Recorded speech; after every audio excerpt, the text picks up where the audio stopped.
Hello नमस्कार। तो कैसे हो आप सभी। स्वागत है आप सबका आपके अपने YouTube channel him study group में। तो आज फिर हम आपके लिए एक और मॉक टेस्ट लेके हाजिर हैं, जिसमें कि आपका HPGK रहेगा, हिंदी ग्रामर रहेगा, ठीक है, और इंग्लिश का ग्रामर रहेगा। तो तीनों मॉक टेस्ट जो आपके मिक्स मॉक टेस्ट जो है ये चले हुए हैं, जिसमें कि आपको तीनों सब्जेक्ट कवर किए जाते हैं। तो डेली आपके लिए ये जो मॉक टेस्ट अपलोड हो रहे हैं, ये जो मॉक टेस्ट आपके अपकमिंग एग्ज़ाम, चाहे वह HP पटवारी का एग्ज़ाम हो, ठीक है, या फॉरेस्ट गार्ड का हो, या फिर HP पुलिस का एग्ज़ाम हो, उन सब के बिहाफ से जो ये जो मॉक टेस्ट है ये मोस्ट इम्पोर्टेंट रहने वाले हैं। तो जैसा कि आपकी डिमांड थी कि तीनों मॉक टेस्ट साथ में लाएं, हिंदी, इंग्लिश और GK का तीनों मॉक टेस्ट आपके ये साथ में लेके हम हाजिर है। कंटिन्यू मॉक टेस्ट आपके लिए अपलोड हुआ करेंगे। तो शाम को 7:30 बजे ये मॉक टेस्ट आपके अपलोड होते हैं। तो अपने टाइम से वीडियो को वॉच आउट कर लेना है। और आप हमारे टेलीग्राम चैनल से भी जुड़ सकते हैं, जिसका लिंक जो वो डिस्क्रिप्शन बॉक्स में दे रखा है। तो चलिए स्टार्ट करते हैं आज का फर्स्ट क्वेश्चन। तो आज का आपका फर्स्ट क्वेश्चन है कि अद्भुत रस का स्थायी भाव क्या है। ठीक है, आपसे पूछा गया कि जो अद्भुत रस क्या है उसका स्थायी भाव। तो अद्भुत रस का स्थायी भाव क्या होगा। क्रोध होगा, उत्साह होगा, विस्मय होगा या निर्वेद होगा। तो अद्भुत जो है इसका स्थायी भाव क्या होगा। तो उत्साह रस का स्थायी भाव क्या होता है। उत्साह जो मतलब ये उत्साह जो ये किस रस का स्थायी भाव है। ये स्थायी भाव है सारे, ठीक है। जैसे यहाँ पे पूछा गया कि अद्भुत रस का स्थायी भाव क्या होगा। तो क्रोध जो है ये किस रस का स्थायी भाव है। तो क्रोध जो है ये रौद्र रस का, ठीक है, रौद्र रस का स्थायी भाव क्या है, क्रोध। उत्साह ये आपका किस रस का स्थायी भाव है। उत्साह जो है आपका ये है आपका वीर रस का स्थायी भाव। वीर रस का स्थायी भाव क्या है, उत्साह। विस्मय जो ये आपका अद्भुत रथ, ये जो आपका अद्भुत रस है, अद्भुत रस इसका स्थायी भाव है विस्मय। निर्वेद जो आपका ये शांत रस का स्थायी भाव है। तो शांत रस का स्थायी भाव पूछे आपसे तो वो क्या है, निर्वेद, अद्भुत रस का विस्मय, ठीक है। वीर रस का स्थायी भाव उत्साह, रौद्र रस का स्थायी भाव आपका क्रोध आ जाएगा। तो इस क्वेश्चन का जो राइट आंसर है कि अद्भुत रस का स्थायी भाव क्या होगा। वो अद्भुत रस का जो स्थायी भाव होगा वो होगा विस्मय। एक होता है भयानक रस, ठीक है, भयानक रस। तो भयानक रस का स्थायी भाव क्या होता है, भय होता है। भयानक रस का जो स्थायी भाव होता है भय होता है। एक रह गया आपका श्रृंगार रस। तो श्रृंगार रस का स्थायी भाव आपको पता है कि जो श्रृंगार रस है उसका स्थायी भाव होता है रति। श्रृंगार रस का स्थायी भाव आपका हो जाएगा रति। तो चलते हैं नेक्स्ट क्वेश्चन की ओर। नेक्स्ट क्वेश्चन है आपका कि हिंदी वर्णमाला में मूल स्वरों की संख्या कितनी है। ठीक है, तो मूल स्वर है, मूल स्वर को आप ह्रस्व स्वर भी कहते हैं। ठीक है, मूल स्वर और ह्रस्व स्वर एक ही बात है। तो मूल स्वर को आप ह्रस्व स्वर भी कहते हैं। तो पूछा गया कि हिंदी में मूल स्वरों की संख्या कितनी है। ह्रस्व स्वरों की संख्या 4 है। कौन कौन सी है।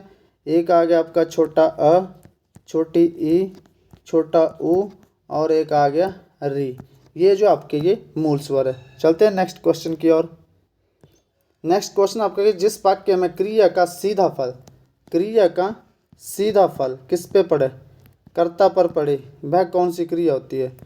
तो जब क्रिया का सीधा फल जो वो कर्ता पर पड़े वो होगी आपकी अकर्मक क्रिया।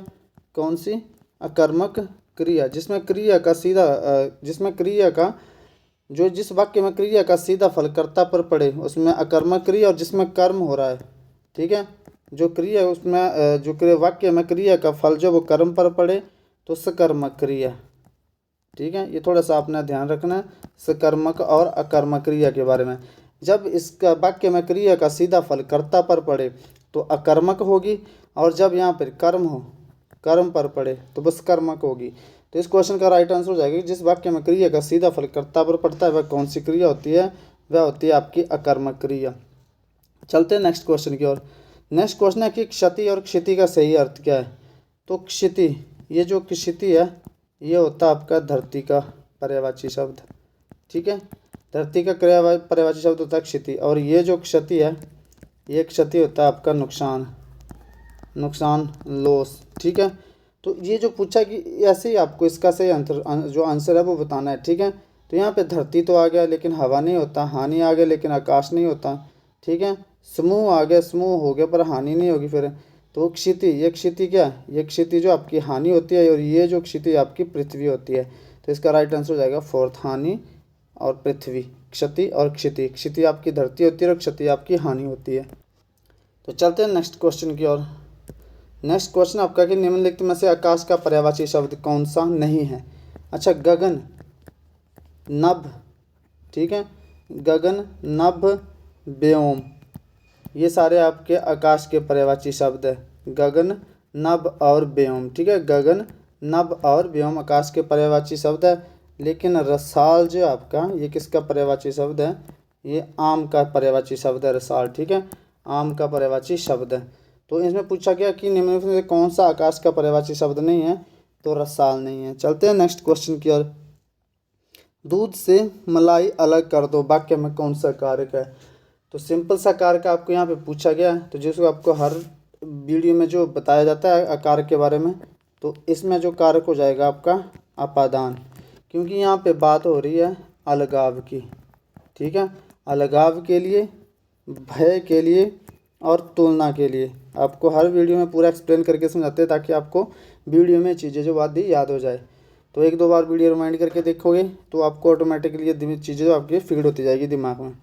तो अपादान के लिए आपका अलगाव, भय, तुलना, ठीक है, अलगाव, भय और तुलना, तीनों जो केस है इनमें जो आपका जो कारक यूज़ होता है वो होता है आपका अपादान कारक, अपादान कारक।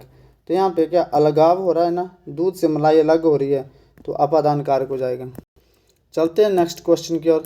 नेक्स्ट क्वेश्चन है Rajesh wrote a letter to Rajesh. Tense कौन सा है, अपने टेंस बताना है। तो प्रेजेंट इंडेफिनिट है, प्रेजेंट परफेक्ट है, पास्ट परफेक्ट है या पास्ट इंडेफिनिट है। तो आपको पता है कि यहाँ पे जो वर्ब की सेकंड फॉर्म का यूज़ हुआ है तो ये आपका पास्ट इंडेफिनिट टेंस हो जाएगा। चलते हैं नेक्स्ट क्वेश्चन की ओर। नेक्स्ट क्वेश्चन है कि आई सा हर हेयर विद राजेश। फिर आपसे पूछा कि ये हेयर जो है, हेयर आपका एडवर्ब कौन सा है? तो हेयर जो एडवर्ब, जैसे आपका हेयर हो गया, देयर हो गया, ये जो आपके एडवर्ब होते हैं एडवर्ब ऑफ प्लेस को बताते हैं। तो ये एडवर्ब ऑफ प्लेस है। एडवर्ब ऑफ मैनर में क्या होता है कि कोई काम कैसे हो रहा हो, हाउ का रिप्लाई, कोई काम कैसे हो रहा है, अच्छे से हो रहा है, नाइस तरीके से हो रहा है, नाइसली हो रहा है, नाइसली हो रहा है, तो adverb of manner. Adverb of place में जगह आ जाएगी। एडवर्ब ऑफ टाइम में जैसे यस्टरडे आ गया, एडवर्ब ऑफ टाइम में आ जाएगा। एडवर्ब ऑफ फ्रीक्वेंसी में आता है कि कोई काम जो वो कितनी बार हो रहा है, कोई काम कितनी बार हो रहा है, वो आपका एडवर्ब ऑफ फ्रीक्वेंसी में आता है। तो आई सा हर हेयर विद राजेश, आपको स्पेशल मेंशन किया कि here which type of adverb, किस प्रकार का मतलब एडवर्ब है, तो ये है एडवर्ब ऑफ प्लेस। हेयर क्या आपका एडवर्ब ऑफ प्लेस। चलते हैं नेक्स्ट क्वेश्चन की ओर। नेक्स्ट क्वेश्चन है कि my mother often goes to temple. तो my mother often goes to temple, यहाँ पर भी आपको क्या बताना है, यहाँ पे बताना है कि ऑफन, ऑफन जो है ये किस प्रकार का एडवर्ब है। ऑफन जो वो एडवर्ब बताना है कि कौन सा एडवर्ब है ऑफन। एडवर्ब ऑफ मैनर है, एडवर्ब ऑफ टाइम है, एडवर्ब ऑफ प्लेस है, एडवर्ब ऑफ फ्रीक्वेंसी है। अच्छा, मेरी माता जी ऑफन अक्सर जाती है, कहाँ, मंदिर जाती है, तो फ्रीक्वेंसी आ गई ना, कोई काम कितनी बार होता है, अक्सर होता है, ठीक है, तो एडवर्ब ऑफ फ्रीक्वेंसी हो जाएगा ये, कि कोई काम जो वो कब कब होता है, कितनी बार होता है, अक्सर होता है, तो मतलब मेरी माता जी मंदिर अक्सर जाती है, तो ये एडवर्ब ऑफ फ्रीक्वेंसी हो जाएगा। चलते हैं नेक्स्ट क्वेश्चन की ओर। नेक्स्ट क्वेश्चन आपका the man cared the snake with a stick. तो आपको पैसिव वॉइस में चेंज करना है, ठीक है। तो इसका सबसे पहले ऑब्जेक्ट लेंगे ये वाला, ठीक है। तो ऑब्जेक्ट क्या आ गया, द स्नैक, ठीक है। अब ये क्या है, सेकंड फॉर्म है ना, पास्ट इंडेफिनिट है, तो ये किस में चेंज होगा, इसकी जो वर्ब आएगी वो कंटिन्यूस ही आएगी, पास्ट कंटिन्यूस की। द स्नैक वाज, उसके बाद वर्ब की थर्ड फॉर्म आ जाएगी killed, the snake was killed, ठीक है, बाय द मैन आ जाएगा, और फिर आगे लास्ट में जाएगा आपका विद अ स्टिक, ठीक है। वही आ गया आपका ऑब्जेक्ट प्लस हेल्पिंग वर्ब, ठीक है, मतलब वाज और बर जो भी होगी आपकी के पास्ट में वो आएगी, फिर वर्ब की थर्ड फॉर्म, फिर बाय आएगा, फिर आपका ऑब्जेक्ट आ जाएगा, ठीक है। तो the snake was killed by the man with a stick इसका राइट आंसर हो जाएगा। चलते हैं नेक्स्ट क्वेश्चन की ओर। नेक्स्ट क्वेश्चन है कि Anil said to me I am studying for my exam. अच्छा, ये आपका पैसिव वॉइस में चेंज करना है, ठीक है। तो क्या होगा, पहले अनिल सेड टू को किस में चेंज करते हैं, सेड टू को हम टोल्ड में चेंज करते हैं, ठीक है, सेड टू को टोल्ड में चेंज करते हैं, तो हो जाएगा इसका अनिल टोल्ड मी। फिर आपको पता है कि लिंकर के रूप में दैट आ जाएगा, ठीक है। अब SON रूल हो आपका जो अप्लाई होगा। SON मतलब जो आपका फर्स्ट पर्सन होगा, जैसे यहाँ फर्स्ट पर्सन आई तो ये सब्जेक्ट के अकॉर्डिंग चेंज होगा। यहाँ अगर सेकंड पर्सन है तो ये ऑब्जेक्ट के अकॉर्डिंग चेंज होगा। यहाँ अगर थर्ड पर्सन है ही सी इट तो वो नो चेंज होगा। तो आपको पता है कि यहाँ पे आई है, फर्स्ट पर्सन है, इस सब्जेक्ट के अकॉर्डिंग चेंज होगा। ठीक है, तो अनिल की जगह क्या आ जाएगा, दैट ही। ठीक है, अब एम में इस MR को चेंज करते हैं अब बाजवर में, तो he was studying, he was studying, ठीक है, for his exam, he was studying for his exam.